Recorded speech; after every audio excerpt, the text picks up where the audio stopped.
When it comes to just playing regular COD Zombies, after a good amount of time, it can get very, very boring. That's why I got into the world record scene, because when you start playing world records, it actually gives you a reason to play zombies again. Instead of just constantly going around 20 and then just restarting or something, or doing Easter eggs over and over and over again. Now you have the ability to go on ZWR and look through a bunch of different world record leaderboards. We just look at Black Ops 3 here, you have all these high round flawless, no AATs, all these round speed runs, all these challenges. This gives you an actual reason to play zombies again. Now you might want to go on first rooms and attempt a giant first room, and now you can grind this out instead of just playing the same thing over and over and over again. This is exactly how I got into world records entirely. And back in the day, maybe like 4 or 5 years ago, I would spend hours, literally hours, on this website just scouring every single leaderboard. I would literally spend hours looking through all of these different leaderboards to see which of these records were the easiest to possibly go for.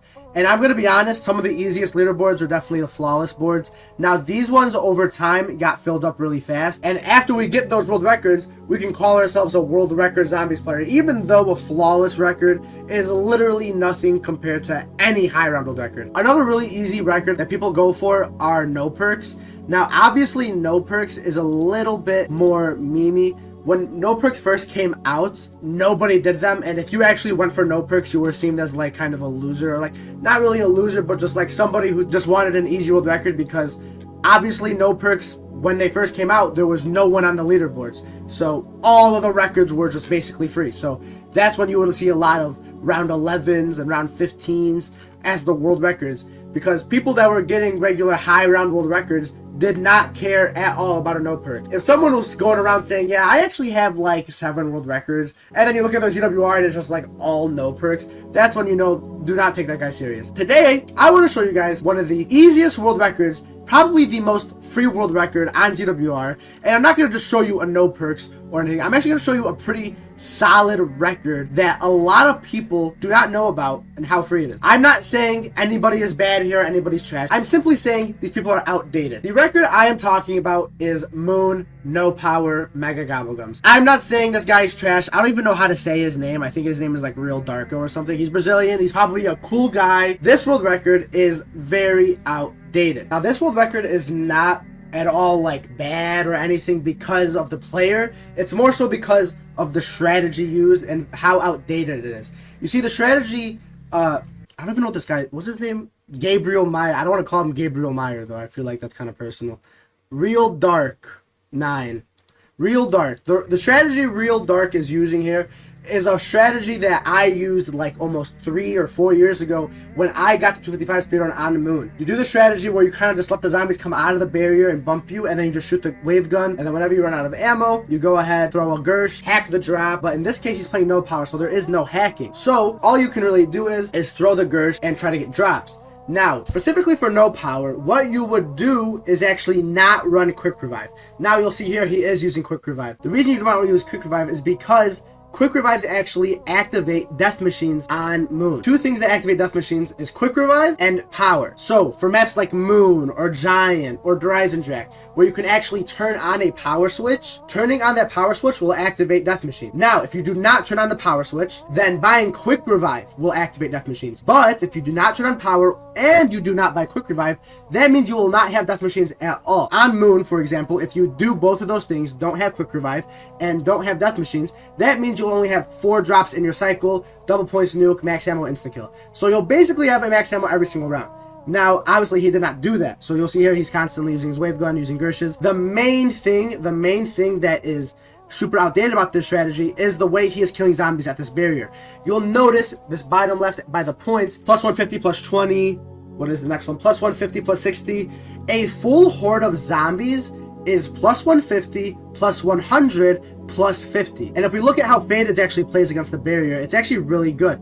You'll notice he is using his zap guns a little bit, rebuilding the barrier, and you'll look at his points and how many zombies he's killing. Obviously, with no AATs, you can train in this area and you'll be perfectly fine. You'll see this is the very optimal way to play. He gets plus 150, plus 100, plus 40. And as the zombies are spawning, you know, he's killing them a couple of times with the zap guns, rebuilding barrier, and boom. The reason I am saying, well, what does it matter if you just do the slower strategy? Here's the problem. Because it is no power, you actually have to start training. But on Moon No Power, it is basically impossible to train in Tunnel 11 without gravity. Now, people have tried it and people have said like, oh, it's actually viable, but it is extremely hard. If it is viable, it is extremely hard. So what you have to go to is doing this obnoxiously slow strategy. I mean, this strategy it does not get slower than this. If you do what Faded did in this game where he shoots a little bit of zap gun, basically gets a full horde every single wave gun shot, opposed to doing what our boy Real Dark did where he's barely getting even a half horde, that by itself will probably get you to 175. And also, not even to mention, the Classics game is 185. So by default, if a Classics is better than a Megas, then the Megas game is probably free. I'm trying to make this obvious that I'm not trying to talk trash about Real Dark. This is literally the strategy Real Dark is doing was the strategy like 4 years ago. It's just very outdated and a lot of people probably do not know about it. Now, also another thing that I haven't really mentioned is that Faded's game where he's playing like this is the no AATs. So that means he's not allowed to use Deadwire or Thunderwall. Now, if you go to the 255 speedrun, which I'm pretty sure Faded's has, if you go to the 255 speedrun, you'll actually be able to see how Faded's plays it with AATs. Now, you can do this with no power. No power does not change this at all. You shoot Deadwire, shoot Thunderwall if you can, shoot the Thunder Gun. And you'll see he's still getting a lot of kills. He's still getting a lot of kills with his wave gun. You can do this with no power. This is a very good strategy for not having to stop camping.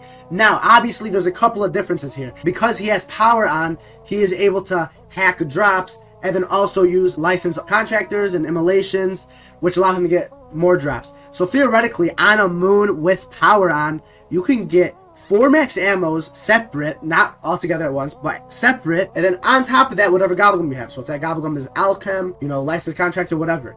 Obviously, with no power, you only get the max ammo, which you should theoretically always have 1 max ammo from the map, and plus whatever gobblegum you have. But obviously, that gobblegum cannot be licensed contractor or immolation because you can't hack drops. So that gobblegum might be like raindrops or Alchem, or if you get a shopping free, you can get maybe a Killjoy, or you can get maybe a cashback. So obviously it's a little bit different with no power. You might not be able to camp as long. Doing this strategy with AATs, shooting an AAT shot, then shooting a wave gun shot, you will easily, I mean easily, be able to get 175 on Moon No Power. Now, I'm gonna say this for the 14th billionth time. I'm not trying to throw shade at anybody. I'm just kind of trying to drop some knowledge and show you guys that, there's a really free record on this board, not because of skill level, but mainly because of how outdated this record is. I mean, if we go back to my game, so if we go to High Round, Moon, Megas, we go back to my game. Literally, I was the first 2v5 with Megas on Moon. That should show you how outdated it is. Look at my freaking baby face. I mean, even if we go through all my highlights, you'll see how old this game is. Look at all the things I have to scroll. One of my first highlights was my Moon game 3 years ago. I thought it was longer, but it was 3 years ago. And if we go to my third VOD, for example, we'll see the way I was playing was basically identical to the way Real Dark is playing. I'm waiting for the zombies to come out and I shoot. Obviously, this is not optimal at all. The better thing to do would be able to rebuild the barrier and shoot some shots, maybe even get some Deadwire in there, get some Thunderwall in there, and it would be perfect. What I would suggest for anybody that is interested in going from no power, I would definitely watch Faded's gameplay, maybe his no AATs game, or maybe his Moon 25 speedrun gameplay. I would watch this, try not to get quick revive, get yourself a patch or a mod that does not have quick revive in it so you don't grab it on accident, and get this Moon No Power because it is a very free record. I apologize to Real Dark for exposing his world record. I'm not trying to exposing in the sense of how easy it is, not how he cheated or something, but how easy it is. This record is really free.